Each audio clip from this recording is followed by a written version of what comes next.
Pour le stéréomicroscope, on parle d'un microscope car cet instrument est équipé d'oculaires et d'objectifs.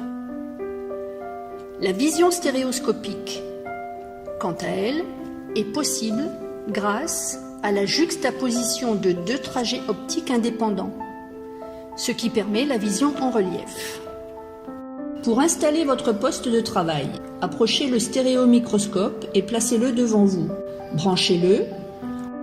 Enlevez la housse de protection que vous rangerez dans le petit meuble à côté de vous. Oculaires et objectifs forment un bloc optique mobile. Sur cet instrument, le grandissement objectif varie de 0,7 à 4,5. Le bloc optique est fixé sur un axe métallique, lui-même fixé sur une base.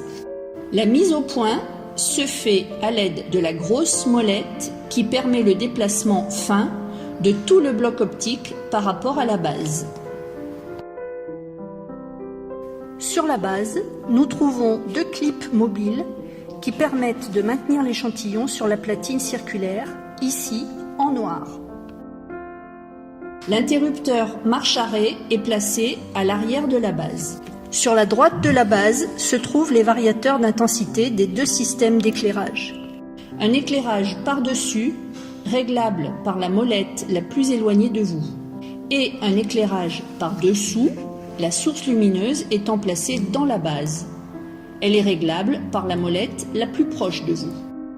Une bonne utilisation du stéréomicroscope impose d'adapter les oculaires à sa propre vision. Dans un premier temps, ajustez les oculaires à l'écartement de vos yeux en les faisant pivoter. Ensuite, fermez un œil, faites la mise au point la plus nette possible en utilisant la grosse molette de mise au point qui est sur le statif. Puis, sans plus toucher à la molette de mise au point, changez d'œil d'observation et affinez la mise au point avec la bague située directement sur l'oculaire.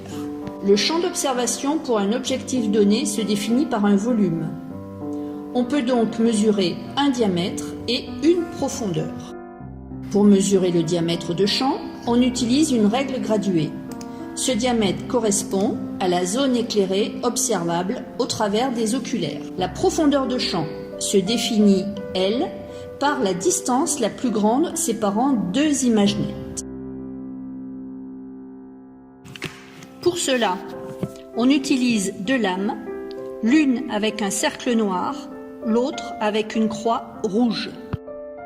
On pose d'abord la lame marquée d'un cercle noir sur la face blanche de la platine et on fait la mise au point la plus nette possible. Dans un deuxième temps, on place la lame marquée d'une croix rouge sur la première lame en s'assurant que les deux marques se touchent. Elles sont alors quasiment dans le même plan d'observation, ce qui est vérifiable au travers des oculaires. Ici, les deux images sont nettes. On écarte progressivement ces deux marques l'une de l'autre en intercalant des lames. Tant que les deux images restent nettes, on reste dans le champ d'observation exploitable. Cette distance, mesurable à l'aide d'une règle graduée, s'appelle la profondeur de champ. En fonction de l'objet que nous souhaitons observer, il existe trois possibilités de fond d'observation. Un fond noir pour les objets clairs, un fond blanc pour les objets sombres et un fond translucide pour l'éclairage en diascopie. L'espace de travail se définit, lui, par la distance qui sépare le bloc optique de la platine. C'est l'espace nécessaire à la manipulation des échantillons. En fonction des besoins, le bloc optique peut être déplacé le long de l'axe métallique en desserrant et resserrant la vis située à l'arrière du bloc optique, tout en maintenant fermement le bloc de l'autre main afin qu'il ne tombe pas. C'est donc une hauteur qui se mesure également à l'aide d'une règle graduée. Les manipulations les plus fines peuvent ainsi se réaliser en exploitant les propriétés optiques de l'instrument. Notez que le déplacement du bloc optique ne modifie ni la profondeur ni le diamètre de champ. Cependant, il impose une nouvelle mise au point. Pour faciliter la réalisation d'un dessin, on place le stéréomicroscope légèrement sur sa gauche lorsqu'on est droitier. Ainsi, le dessin peut se faire sans quitter des yeux l'échantillon. Les gauchers procéderont en symétrie.